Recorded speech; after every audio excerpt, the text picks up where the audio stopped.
Welcome back to Nick Lenz's Comic Corner Classic, last known classic. This is number 2580 and double number 2474. You're thinking, 2580? You're 20 episodes of 2600. Indeed, I am. First, we're discussing the final 10 issues discussed for Marvel Team Up Volume 1, issues 131 and 140. Well, in the case of 131, it is basically notorious for the debut of a famous C-list villain who currently appears in Zeb Wells' run, The White Rabbit. Where it's a team up between Spider-Man and Frogman. And you're thinking, what the heck is this? Who the heck is Frogman? Frogman is the son of a Daredevil villain named Leapfrog. Now, Leapfrog last appeared in Marvel Team Up number 2121. That was the last time. Also, first appearance of his son, Eugene. Yeah. And, of course, now the thing with Leapfrog compared to Frogman, Frogman is actually trying to be a superhero, while Leapfrog was a former convicted felon. Yeah, he's a convicted felon, and he basically is trying to make sure his son doesn't become him, but he did. Oh, yeah, he did. Yep. And believe it or not, Leapfrog was a creation of Stan Lee and Gene Colan, who appeared in Daredevil 25. And you're thinking, really? He's an old Daredevil villain? Yep. And Leapfrog is a legacy character. Yeah, he is a joke of a character. Yeah, I remember there was also one book that features White Rabbit, where she took two D-list villains hostage. And it's like, oh yeah, I want $2 million for their heads. And the mayor laughs up and says, we'll pay 2 cents for them. Yes. White Rabbit is literally one of the biggest joke characters in Marvel Comics history. That's literally her whole thing. She is a joke of a character. And this literally is her first appearance. This very comic book. Yeah, some of these issues are by Dane DeMatteis, the rest are by different writers.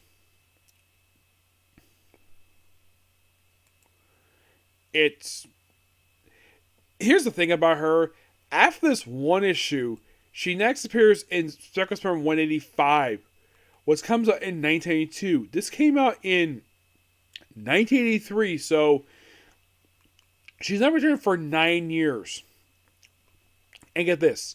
Okay, so her next appearance after 185 is from Circus Spider-Man 253, 256, Marvel Knight Spider-Man number 6, Underworld 4 and 5, Claws 2 and 3, an issue of She-Hulk, the Dark Reign Mr. Negative miniseries, Amazing Spider-Man 605, Amazing Spider-Man presents Jackpot number 2, Fear Itself Homefront,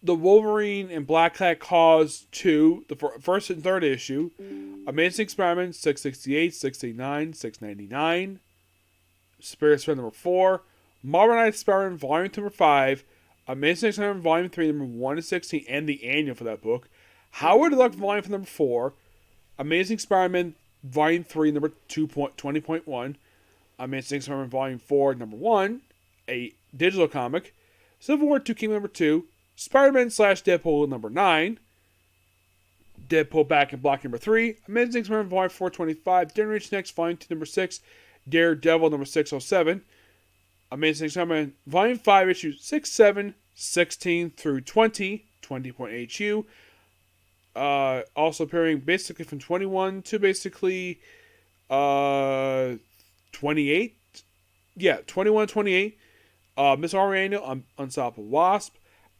Absolute Carnage versus Deadpool, Absolute Carnage, Symbiotic Spider-Man, Miles Morales Spider-Man number 13, Star number 1, Amazing Spider-Man Volume 5 number 38, 63, 65, 70, Sinister War, first basically the whole miniseries.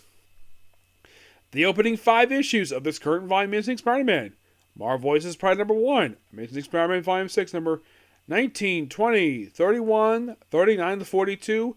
Gang War First Strike. And She-Hulk Volume 4, 13. I should point out, though, those are 81 comic sheet period in 41 years. Yes. Now, do I have a problem with White Rabbit like I do with something like the Looter? No, she's a fun character. I have no problem with White Rabbit. She's a fun character, except she's a joke. That's the problem with White Rabbit. She's a joke of a character. And of course, DC can't have a White Rabbit because Marvel's got White Rabbit. I mean, thing is with White Rabbit, she is simply put Marvel's equivalent to the Mad Hatter. And you're thinking, really? Yes, because DC's got Mad Hatter, Tweedledee, Tweedledum, and Alice. Marvel's got the White Rabbit. Oh, her gang is called the Her gang is called the White Rabbit Gang. And the members are Joe Face, Chuck, Mel, and Miguel, who only appear in this one comic book. Yeah, a one-shot group. But yet she appears 11 years later. And then we have Spider-Man teams up with Mr. Fantastic in issues 132, 133. In a really good two-parter.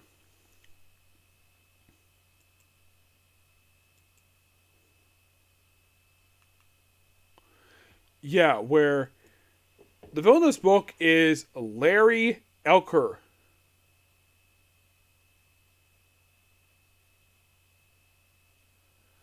Yeah, where his father was a close friend of Reed Richards. So, you think, oh, is he his nephew? No, not really. He just son of a friend. And the guy first appeared in Captain America. Yeah, he is a Captain America character.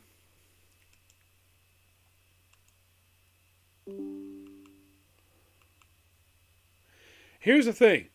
His last known appearance part of this one issue was Captain America 267. And after this issue, Nick appears in Alpha Flight 78, Captain America 390, 393, 442, where he died, and his last appearance being Captain America Legend number 1.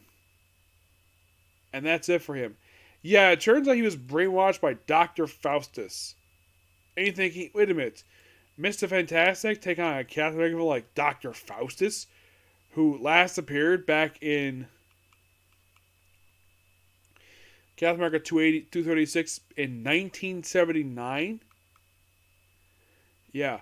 It's a really good two-parter. I love this two-parter with Team Fantastic Four. And then pretty much after this two-parter wraps up, he returns to Captain America in issue 326. Next up is the Annie, which I've already discussed the Annie already. Moving on from that, in issue number 134, teams up with Jack of Hearts. Now, Jamin DeMatteis, if you're really curious, he does issues 131, 132, and 133. With 134, the book is taken over by Bill Mansell because, why is he writing this issue? Because Jack of Hearts is here, one of his characters. Yep. Jack of Hearts last appeared in Incredible Hulk 279, which was released a year prior to this book. And after this one issue, his next appearance will actually be in his own brief miniseries. And some of you are asking, Jack of Hearts had a miniseries in the 80s? Yes, they did. Several characters had a miniseries in the 80s. Rocket Raccoon did too. Another Bill Mansell character. Also gets experienced by Mercy Kane, who is a character who, for some reason, became associated with Jack of Hearts. I don't know why. It's weird. And the thing is, part of this one issue, her last appearance was in Peter Parker's Black Star number 78. Her next appearance will be in the Jack of Hearts miniseries, and then she returns for an issue of She-Hulk, and that is it for her. No, I'm not kidding. I've mostly put this issue is Spider-Man taking on Rogue Agents of S.H.I.E.L.D. And then we have, this is a really weird one. We have issue 135 where Spider-Man teams up with Kitty Pryde. to deal with a Morlock named Stragor. Yeah. Yeah, in the Morlock tunnels. Oh, have been read this one? Yes, they did. 136 is Damage League. Spider-Man teams up with Wonder Man to take on Mauler and Daniel Sayer. Mauler is a character last appeared in issue of, let's see. Mauler is an Iron Man villain. Yes. He's Damage Lady character, so of course basically Damage Lady would feature him. He's also the creation of John Romita Jr.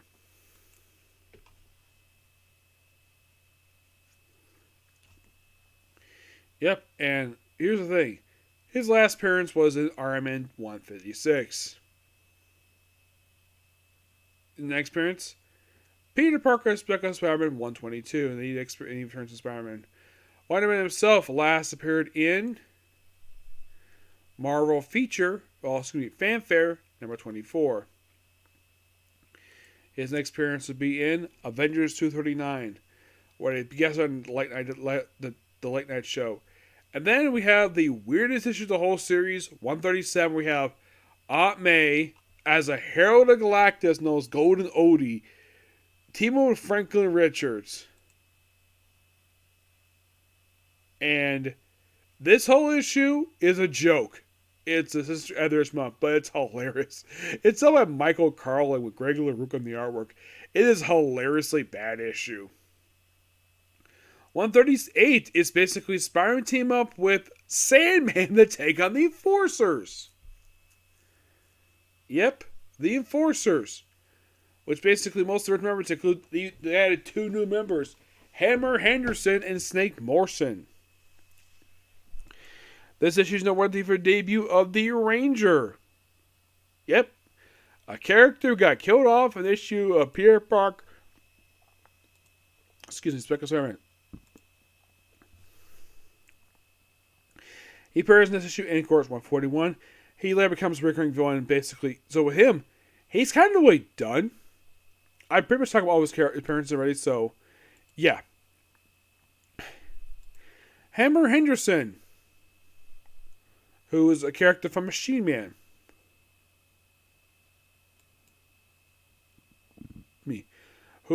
Here's the thing. This actually was his first appearance since Machine Man 16.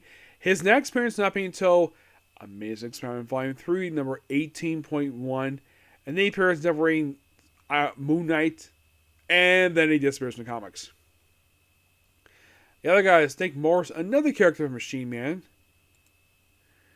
Which he also last appeared in Machine Man. After this, he appeared in Daredevil, 3 issues of Thunderbolts, and issue Missing Spider-Man. His also last appearance will be in Devil's Reign Moon Knight. Yeah, really cool idea team thing on the Force, so that was really cool. 139, this is a really awesome one. We have Spider-Man Nick Fury take on Manga. Nick Fury himself last appeared in Thor 338. Yeah. This is by Carrie Burkett. Yeah. And the final issue to discuss here is issue 140, where Spider-Man teams Black Widow and Daredevil appears in the issue to take on a street gang. And also in this issue, it's implied that Black Widow and Daredevil are in a relationship. Basically, the best way to describe this book, this issue here, it's like basically this is supposed to be an issue for Daredevil, but we're going to include Spider-Man and, of course, main issue Marvel Team Up. But these issues are a lot of fun.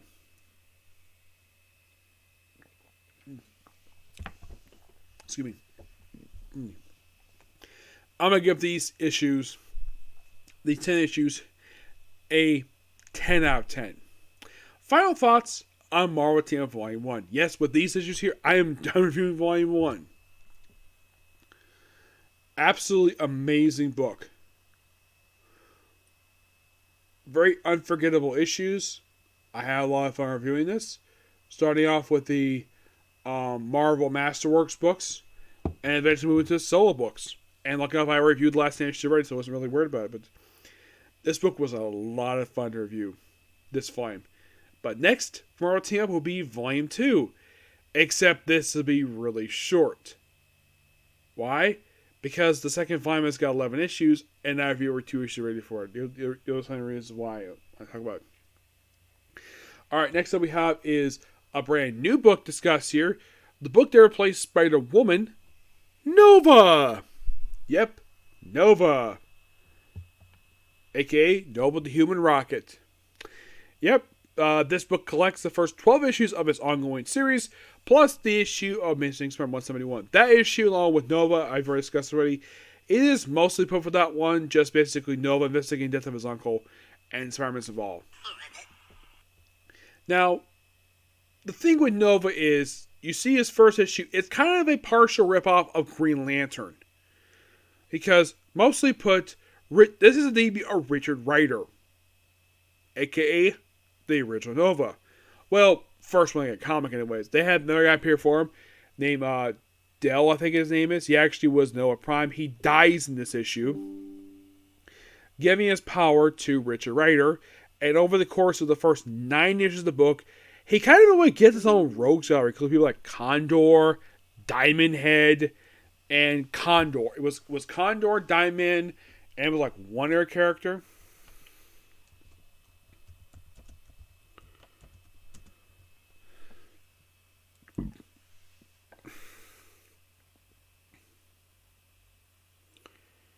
Yeah, and it's just kind of a story with the first 8 issues of the book. Actually, more like issue 7. Oh, Powerhouse. Yes, Powerhouse. Yeah, Powerhouse was a character who appeared. Yeah, these guys started as villains for Nova. Yep. And of course, this book also has the debut of a character named the Sphinx. Yep. We also first appearance of Ginger J, who is kind of a close friend of Richard Rider. At one point, she got married, and then she, well,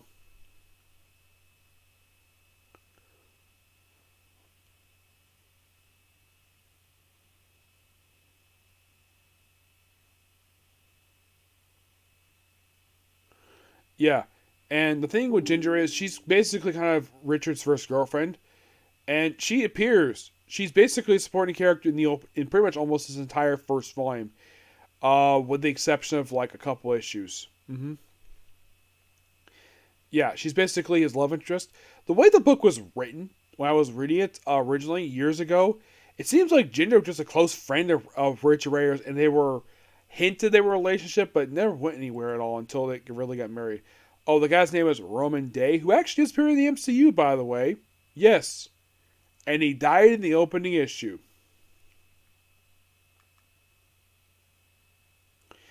Now, Roman Day did appear in the MCU, and he was played by John C. Reilly. Yep. You know, the guy who was the first guy to previously arrest Star-Lord movie? Yep, that's him. Oh, in case you're curious, though, the writer of these issues are Marv Wolfman. Yep, he created this character. Leen Wein took over at some point.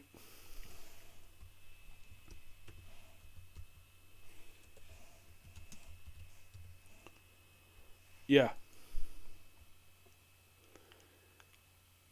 Let's see.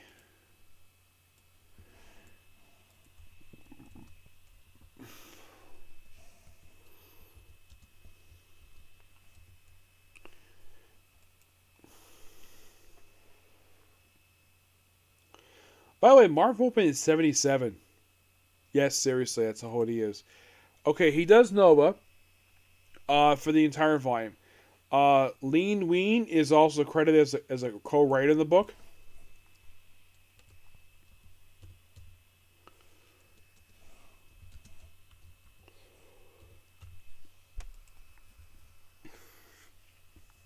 Yes, late Leen Wein. He would do Nova. Oh, he actually would do the Amazing Spider-Man issue. That's basically what he does here. Mm-hmm.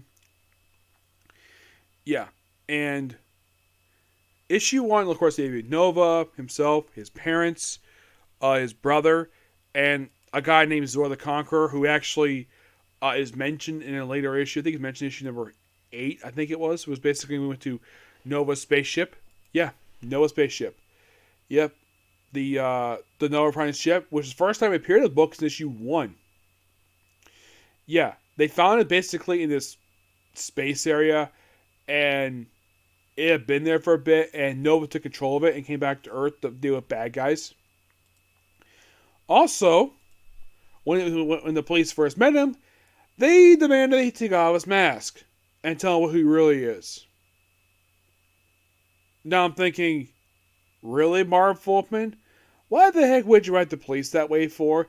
Especially since we have Spider-Man also here in this book too. Yeah. Now, some might think, oh, Spider-Man's here for a sales boost. Book was really good to start with, so I don't know why we need a sales boost for. Yeah, in the case of issue 2, we have debut of the Condor and Paros. Condor is kind of basically a character who appears in this book. Appears issue 2. He's basically a reoccurring character in this book. Mm-hmm. He describes himself as an older character.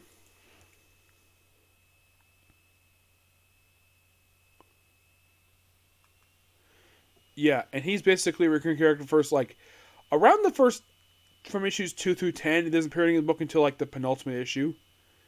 Yeah, that's the weird thing related to him. It's we have this. It's basically Marvel trying to build a group of rogues gallery for him. Diamond Head, meanwhile, though, he of course basically he does not like being told what to do. Yeah, and he's around all the first 10 issues, 3 through 10 as a recurring character. He returns actually in the final 4 issues of this book, which we'll discuss later on. And his most recent appearance was actually in Star-Lord. The Chip Zdarsky run. Yep. Yeah, most of it's putting the group together and then having Nova kind of work with them. Of course, take on Thor, obviously. We also first appearance of Corruptor. Yes, Corruptor. That was issue 4. Noah's not the Corruptor from Iron Man. This is a completely different character. Yeah, he appears just in this one issue, issue 4. And then he returns for a couple issues after this, and he appears in Hulk after this. His most recent appearance, if you're really curious, was the opening issue of Scarlet Witch by Steve Orlando. Yep.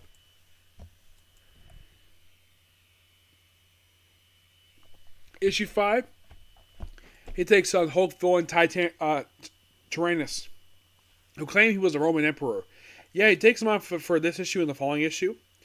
I thought it was quite an interesting idea to take on outside villain. Yeah, in issue 6 we have debut of a character known as the Sphinx, who kind of in a way is kind of his biggest villain in the whole series. Yep, and he basically is here for issue 6, 7, 10, 11, and then he disappears for a while to help us on the final issue of this book.